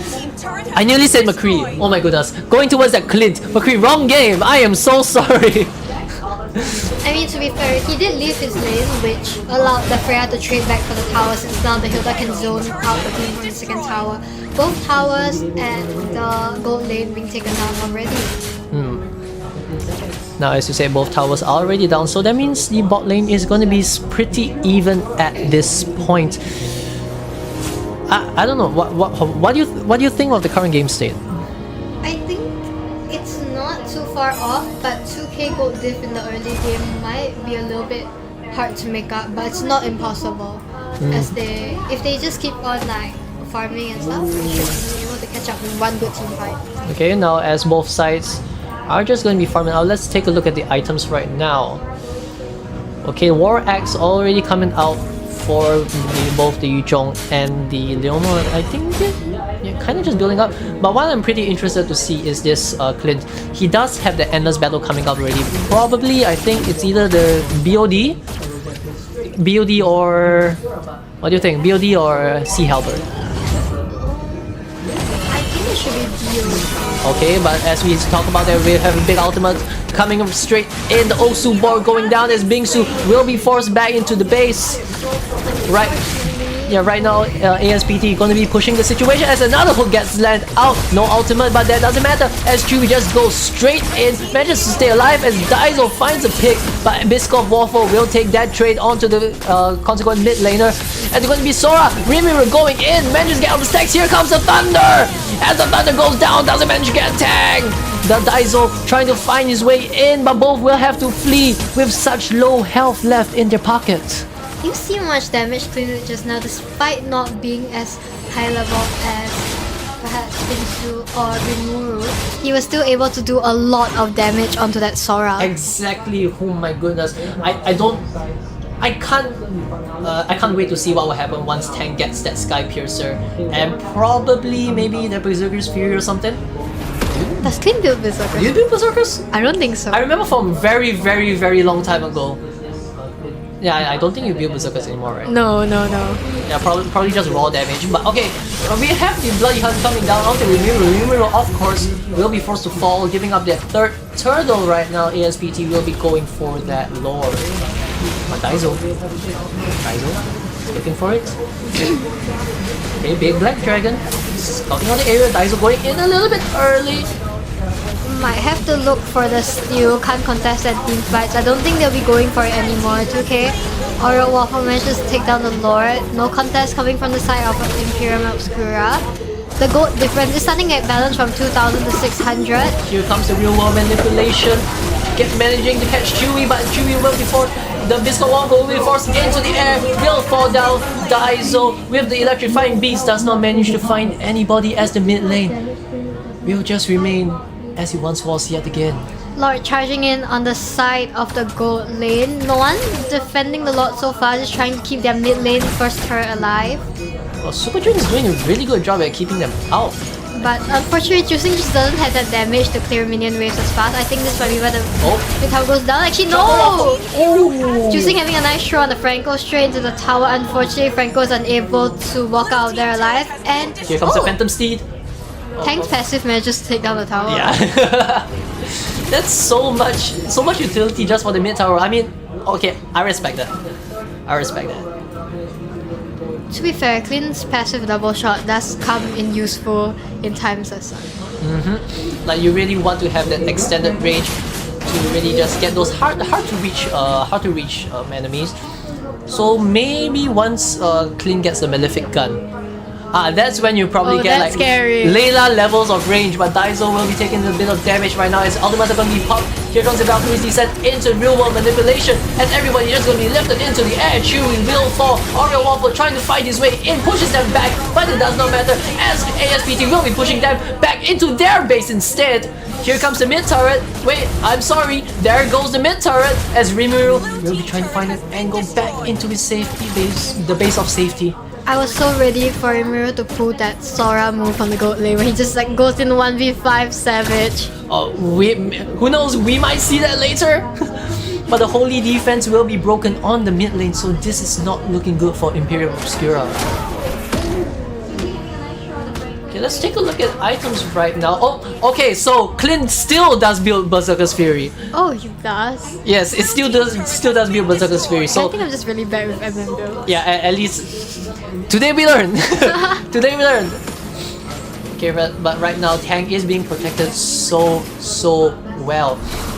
Like the thing that you really want to do with Freya's is that you really want to like dominate, especially during the gold lane phase. You really want to dominate your partner gold laner and make sure that they don't get enough farm. But in this case, it kind of seems that didn't happen. Well, the issue with the Freya and the Joy here, like I guess the biggest issue for them would be the Franco. When the Joy goes in, the Franco's just like, I can feel like spamming the ultimate, just waiting for the Joy to be able to get caught, and it's an instant kill for the Joy. Oh yes, that suppress really is putting big pressure in the plan. But another thing that's putting pressure in the plan is going to be that hook as Tank binds one more sack on his Sky Piercer. Here comes the Phantom Steed. Will it be enough to keep him alive? It's going to be... Oh wait, no, he's going to be one that does the damage instead of Bingsu.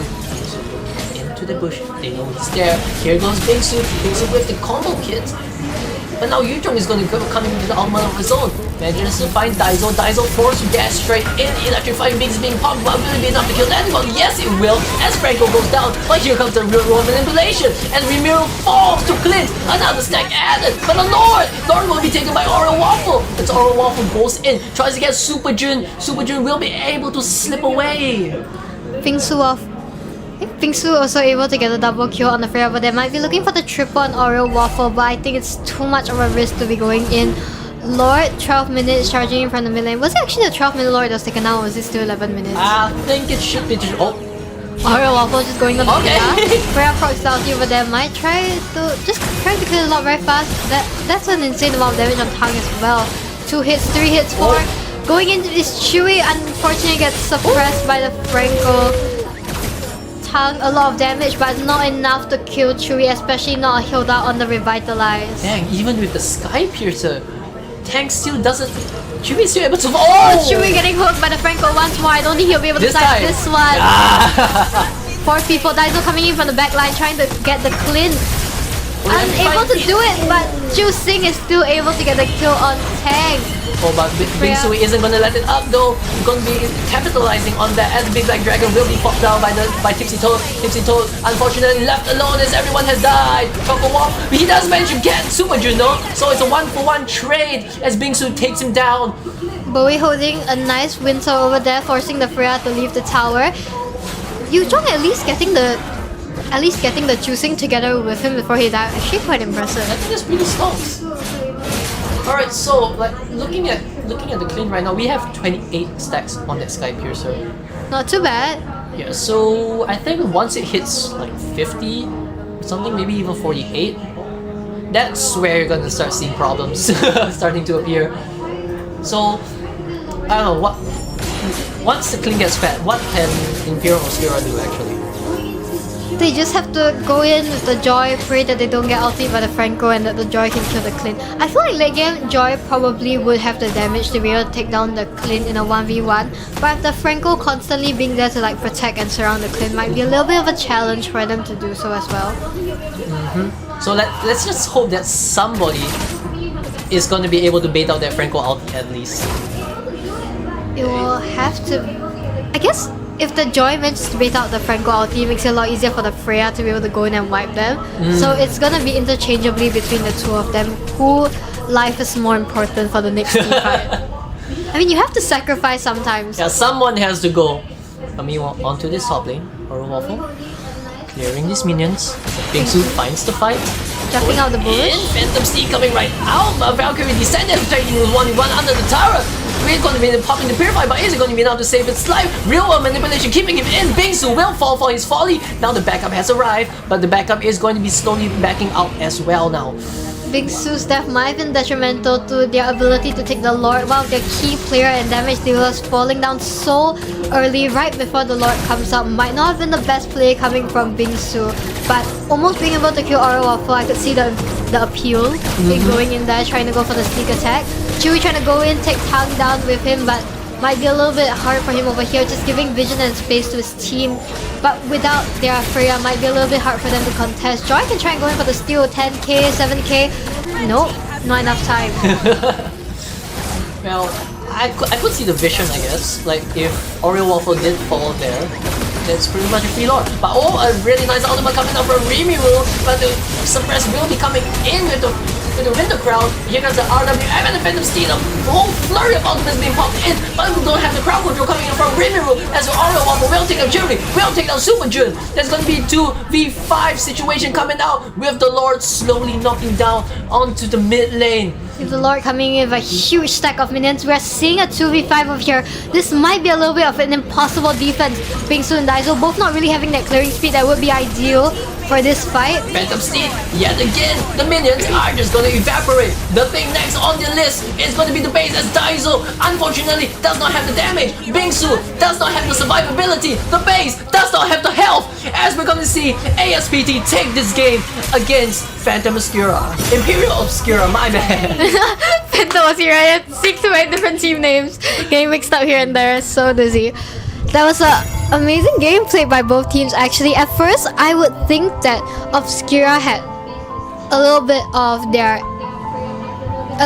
advantage in the early. We could see that they were kind of even here, even there. But in the late game with the Clint having so much damage, like you said, the Malefic Gun, the Berserker's Fury, Sky Piercer, Blade of Despair coming out, the damage is just too much for them to handle. Yeah, I mean, we did mention that once Clint gets into the late game, once he gets fed, it's going to be so much trouble to play against. And like you say, ASPT, they had a slightly rough earlier part of the game, but they slowly clawed their way back and managed to take that win. I feel like the last base defense could have still been defendable for the side of Obscura if they just completely backed off from the Lord area and just like stayed close to their base. 5v5 with a Lord still possible to defend, considering that they do have the Sora and Jusing Hilda. I feel like maybe they could have done it, but 2v5 is just really gonna be impossible for them over there. Not much that they can do, not with a Freya and a Joy at least. Well, 16-minute game, 21-17. The win goes to ASPT. So are we going to be seeing the next game? The next game should be our finals already. ASPT, not too sure who has won from the other bracket. Not sure if they're done with their game either. But I'm excited to see who will be our 2 finalists. So with that, just grab a cup of water, maybe get yourself a snack or something, and we'll see you in the finals. Next game. the damage is just too.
Good evening, ladies and gentlemen. Today, right now over here, we are going to be having the finals game live stream from GG Mobile, now the Expo Hall for AS Power Youth Festival at the Southeast. Today, we'll be having our final 5v5 game that's unfortunately pre-signed up. But tomorrow, we will be having 3v3s with walk-ins allowed, so we'll be hoping to see more of you tomorrow. This stream is brought to you by Samsung, Logitech, as well as Aftershock, and we hope you all have a good game. Yep. So right now we do have ASPT against Quantum Rift. ASPT versus Quantum Rift. Now this is going to be the third time that we're seeing ASPT today. So yeah, so we've seen them in the groups, we've seen them in the semis, and now we're going to be seeing them in the finals. Having really strong team synergy and really strong hero mechanics. So right now, looking at the band, we have Marcel, Guxian, okay, both from the Paxley family, and Freya being banned out from Quantum Drive. Since this is our final game of today, we will be having 5 bands on each side instead of the usual 3. So this will give a lot more versatility for them to have more options to ban. Yep, going straight into the official mode, and now we're going to have Yishun Shin, really versatile jungler, being banned out. Or maybe gold laner. Yishun Shin gold laner. No more Yishun Shin gold lane. I've been trying so hard to convince people it's not a thing. Okay, but hear me out. Yishun Shin, mid lane. That's even worse! Okay, I'm sorry for the... Yeah, so yeah, we're probably gonna... Marcel and Guxian being banned out. Do we have... Okay, really taking the time to ban things out now. Maybe a Hilda? Hilda ban, Sora ban. They are the first pick though. That's true. Okay, Leomord being banned out. A jungler that can be really disruptive if you do let him go wild. We've seen Leomord for basically every single game today, so the ban kind of does make sense over here in the finals. Seeing as all the usual suspects being banned out, Marcel, Leomord, Freya, YSS, as well as the Sora. What do you think the first pick is gonna be? What else is still open? That's still open, yep. Okay, we're seeing the Grok. I'm seeing choosing is still open, not sure if anyone will pick it up though. You're probably gonna have to like give it out, maybe see the rest of the draft first, because if you do have like a hypermobile person like maybe a Joy or a Lancelot that comes in, choosing might struggle a little bit. So we're just gonna have to see the rest of the draft. But Grok being the first pick, that's gonna be a really nice one, because you can either throw the Grok into the roam or into the EXP, especially with your really nice what do you call that? Space creation, especially with the power of nature and the Guardian's barrier, really splitting out the teams, making a 5v5 potentially into a 3v5. And so right now, Quantum Drive with Zetian and the Yuzhong. Zetian and Yuzhong are also really common picks. Zetian, I think this is the second or third time that we're seeing her. A pretty strong utility mage, besides the fact that her ulti has a really high cooldown. Yuzhong coming in again, another super useful XP laner, especially with his passive, Cursing Touch. That really does provide a lot of. Yeah, the Char residue really. We saw how much damage that the Yuzhong did against, well, in the team fight previously and in the laning phase, especially against Esmeralda. Right now, Tang going on to that carry. Tipsy-Toe will be picking up the Suyo. Suyo jungle? Should be, unless the Soyu XP lane. Not too sure yet. Maybe they don't want to show it before the game starts so that the enemy won't be able to see where you're going. We did see 2 retributions just now. So it was hard to like estimate that kind of thing. But finally, we're seeing the carry pick come out. For our last game, I think such picks pretty suitable. Yeah, so Suyo does do a lot of damage, especially when you go in with your Mortal Form Soul Sever. So that kind of, if I remember correctly, it deals damage based off lost HP. So ooh, we're seeing the Florian pick come out. We haven't really seen any support so far, in the stream at least. And finally we are seeing one. Choosing getting banned, kind of expected over here.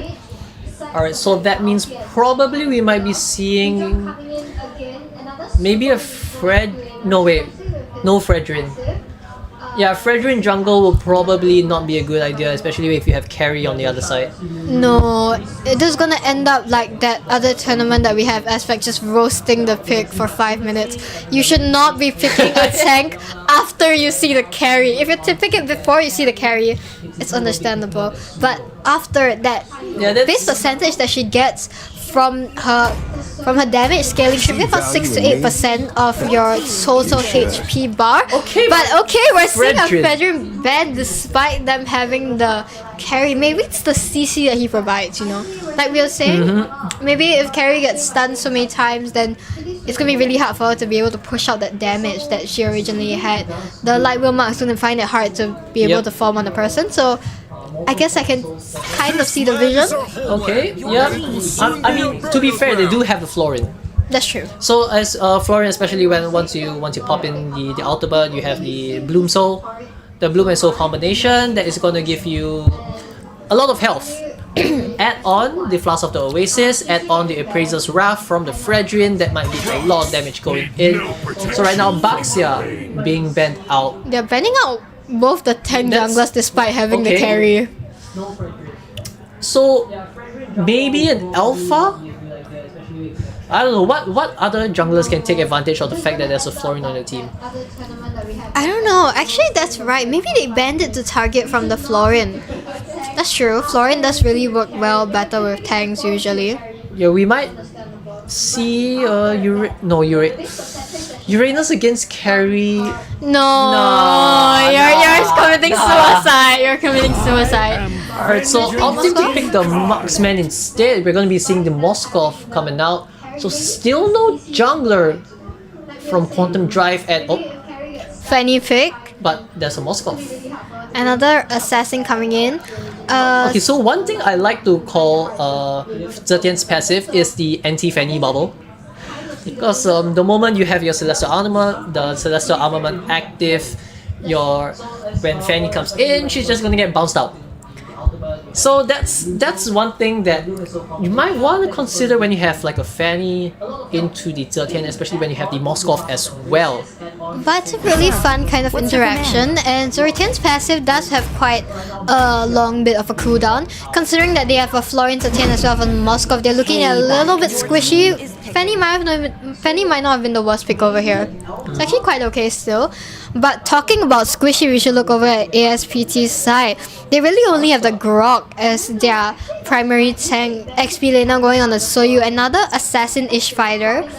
Okay, And but to be fair, Suyo in the immortal form can tank quite a lot of hits. that's true You're to a certain trading- extent. You're trading a little bit of what do you call it? Mobility for sustainability, and right now, okay, Lucas jungle. That's not the worst with Florian. Yeah, At least it's a fighter jungle. Yeah, it still kind of works. Doesn't really get hit too hard by carry. Although the double health coming up just might not make that much of a difference. Just a little bit of a side note. What do you think of the new Fanny Legend skin? I think it's okay. I won't spin for it because I don't play Fanny. But I think it's okay. Quite nice. It's pretty flashy. I like the colors, but it's not something I would like outright buy. That's true. I remember. How about you? How about you? I mean, for the same reasons as you, I wouldn't be spinning for it. But I think it's a pretty nice skin. Esperance has already traumatized me enough. I was praying for the Ruby, the Angela, the Layla, and I got the Fanny. I forced myself to try and learn Fanny. That's the reason why I don't touch her anymore. 50 matches, 20% win rate. I think it's a pretty good reason to quit. Welcome to the Walking Fanny Club. Alright, so yeah, maybe as you say, Fanny just diving in to get those pesky backlines is what we'll see, but we'll just have to find out as we hop into the last game, the grand finals of this 5v5 ASPT versus Quantum Drive.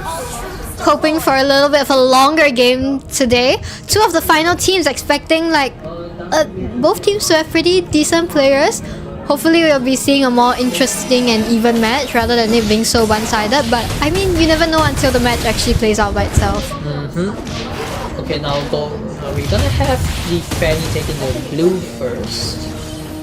So usually what happens is the Fanny will just fly over to the red, right? Yeah, and then the Fanny would be invading the red buff, and then the Lucas would have a cross rotation from the jungle Sorry, and not take red, their orange, the orange buff. It's red. It looks I orange. swear it's red. Look, it's no, orange. you call it the red buff. It looks orange, but it's red. Okay, but anyway, it seems that Quantum Drive does know this, going in trying to prevent that invasion from happening, and Oreo Waffle unfortunately will be forced to go away. Grok with the power of nature is going to be able to keep them at bay. And with that, the orange buff, the buff is safe. Lucas can just take it for free. I mean, to be fair, if he wasn't going for his own red buff, he would have been going straight for the Fanny's red buff. So at least That's they're both true. taking each That's other's. true. I mean, this is kind of like what you really need in these kind of games. You need the flexibility to rotate and make light of any disadvantageous situations, which you get with that level 4. Not really looking for the fight, although I think if they had went in, there would be a pretty easy kill, and now Tipsy Toad will be the one that gets the first blood. So Tian, I think her passive was already unfortunate for her, unable to escape despite using the flicker. Florian early game really doesn't have that much heal, so a little bit hard for her to be able to do much to save her teammate over there.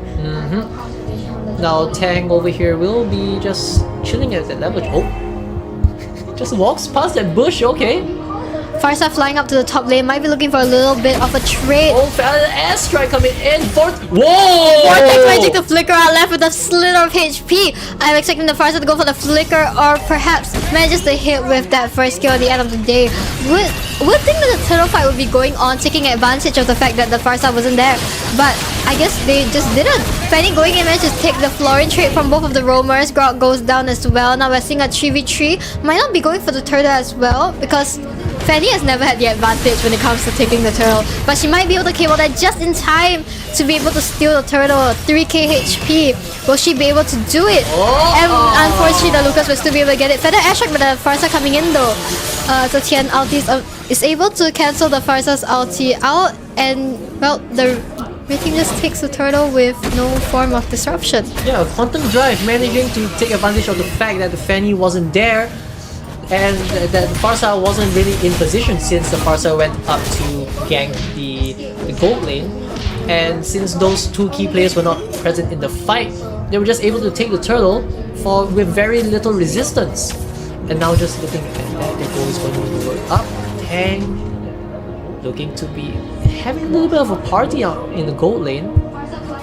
But nobody really just wants to capitalize on that just yet. Right? Oh, okay. Tipsy Toad jumping straight in and procs the Turtle's passive. Okay, the wild charge going in, doesn't manage to get anybody but Retrocap sitting in the bush. They know that they're there. Florin is still forced to flicker out though. Tang already propping the ultimate, can't really use it after. So that's the flicker away from the marksman as well. No flickers just yet. And okay, Feather Airstrike coming on Un Momento, but Unleash the Beast comes straight in, and here comes Yuzhong as well. Two transformed tailed beasts go in. Bijudama goes in, the Spear of Destruction doesn't manage to hit, and there's going to be two members falling straight away. Fanny comes in with the kill onto Uno Momento, but Uro Waffle will fall anyway. Lucas really putting in all the work and managing to take down the jungle and the mid. That was one really smooth fight. The entry point from the Yuzhong that was really good, able to set up for turtles starting in another 10 seconds. The gold lead still isn't that big considering the fights that have been going on, but that Yuzhong second skill as well as Petrify, both beasts coming in at the same time, was really a good fight on the side of Quantum Rift. Yeah, that was actually pretty amazing to see, honestly. Like two really big animals just flying across the screen. I mean, I really want to see more of that. But we do still have to give Fanny the credit for being able to go in and take out the Florin. Unfortunately, when cabling out, when you just get stunned or like stopped by that Lucas CC over there, it's really hard for them to be able to do it. Fanny going with her usual wall spam. Vortex? Okay, Vortex tries to survive, but did do pretty well to stay alive for that long, honestly. I mean, Florin was forced to use the ultimate over there. Might put them a little bit of a disadvantage for the turtle fight now that ASPT knows that they don't have that Florin heal anymore. Top lane, the carry manages to push down the tower. Might be looking to go down to join for the turtle fight as well. Just speaking about the turtle fight, we have both teams just slowly posturing now. ASPT, they do have the area under control with the bushes being opened up. Tipsy Toe finds himself in a little bit of an awkward situation right now, as Retrogap is going to be dealing so much damage to him. Turtle still being open. Biscoff Waffle will get found. And Unleash the Beast will be forced to get caught. Here comes Certain's ultimate, and Retrogap will be able to get that kill. SOD does not land it in smart. Choco Waffle will be going home, and now the turtle is going to be free for the taking, as Tipsy Toad does get revealed from his bush, trying to keep himself alive to no avail. Now the turtle looking to be pretty low. Are we going to be looking at a steal? We will not, as the second turtle of the grand finals goes to Quantum Drive. Might be looking to get down on the mid tower over here. Fanny attending the defense. Feather Airstrike coming in just to protect that mid tower. Florin using that ulti over there. Okay. Interesting skirmish. But at least they'll be able to trade the bottom lane. Unable to take mid. But hey, a tower is still a tower. Tower is a tower. As you said, right now they're just really making it work. Currently, maybe trading the top for the bottom. Oh, they kind of lost their mid tower as well. Yeah. 5 to 7, Quantum Rift having more kills, but ASPT still having the gold lead of about 1,000. Primarily, I think it's due to their MM. Not too sure, but the MM seems to be doing slightly better in terms of farming as well as her lane management, so could be because of that. Okay, so let's just take a quick look at the items right now. Oh, Carry already has 2 out of 3 of the Trinity build, while Moskov is 1 item behind. So, as you said, that gold deficit might be in due part because of the marksman. So once this Carry gets that, I think it's going to be the Trinity, Demon Hunter. He's just going to coming up in soon, but he's going to be going back to base to buy it instead. Now here comes Unleash the Beast. The Beast has been unleashed, and Chocolate Waffle will go down. 2 members from the side of Quantum Drive, sorry, ASPT. 3 actually. 3 members fell from the side of ASPT. Now Fanny coming in, trying to find somebody to cable on. There's just nobody who was low enough to be executed. The Lucas and the Yuzhong both like getting a lot of their value over here. The way that like Lucas can just go in and have so much damage, but also being able to like soak up all that damage when they try to like fight back really gives him that chance to just like go in, get the kill, and just get out. Same for the Yuzhong. Yeah, this kind of hit and run playstyle is kind of what's really working for Quantum Drive. But the moment this Carry comes online, this might be a slight issue for them. Okay, right now, Tipsy Toad finding himself a little bit low thanks to the efforts of Retreat Gap. And now, one momento, forced to flicker, here comes the wall. Really, wait a minute, that's your team! the wall kind of stopped the Oreo Waffle from managing to get the kill on Un Momento. Oh, I just realized, I thought the Grog was on the red team for a second. There's an imposter among us. Okay, so anyway. Oh, they did manage to burn the flicker out from the Florin, so the Florin's gonna be a little bit easier to catch now. Might be looking for the Lord Dance over here. Not sure if they'll be just taking the Evil Lord or waiting for that 10-minute mark to come. I mean, at this point, they do have the time. And okay, a nice ultimate coming up from the Grog. Feather Asteroid doesn't manage to catch anybody. Oreo Waffle with the impressive amount of cables, but a less impressive amount of damage being done. Now the big black dragon will be trying to find his way onto Tipsy Toad. But no fight will be happening even after all that display. The thing about Fanny is that even a lot of skilled Fanny players who can like perform a lot of cables, sometimes if you're underfed, you just don't have that damage to be able to kill. But it's nice to watch though. It is, it is. Let's go and see Oreo Waffle try yet again. The cutthroat doesn't really come out just yet as nobody is there. I feel like the issue over here with the Fanny against the Lucas is the fact that, do you just see how that Lucas stops all the Fanny cables when she's trying to go in? It's so difficult for her to be able to cable in and out, especially when the Lucas is present there. Yeah, the amount of damage you get from your the amount of crowd control you get from like the second stage of Lucas skills, like, especially the flash step, the flash combo really puts a wrench in the Fanny's plans, since you really don't allow the Fanny to put the cables as much as you want to. And in addition to that, they have the Moskov, and they have a Yuzhong. With that much CC going on, team fights are just going to be that much more difficult for the Fanny.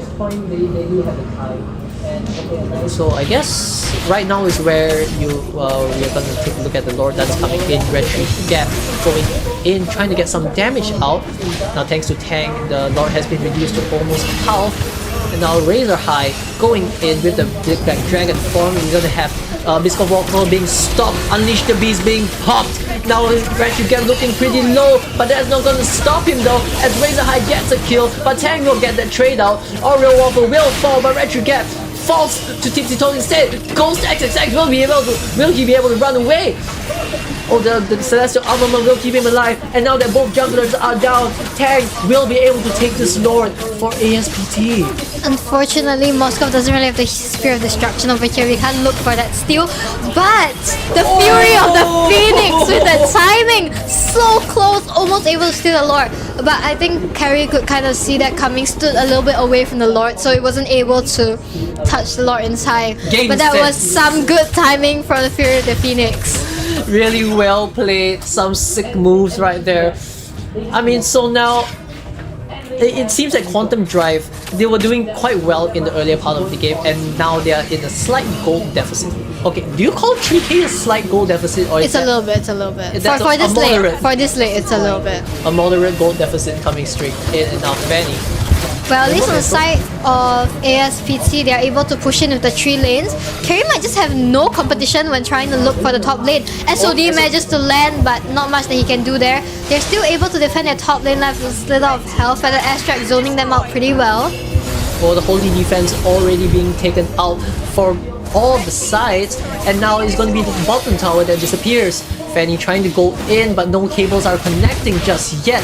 Sticking together as a bunch is probably their only option to keep this Florin alive. If Florin goes down, their team fight might be in shambles.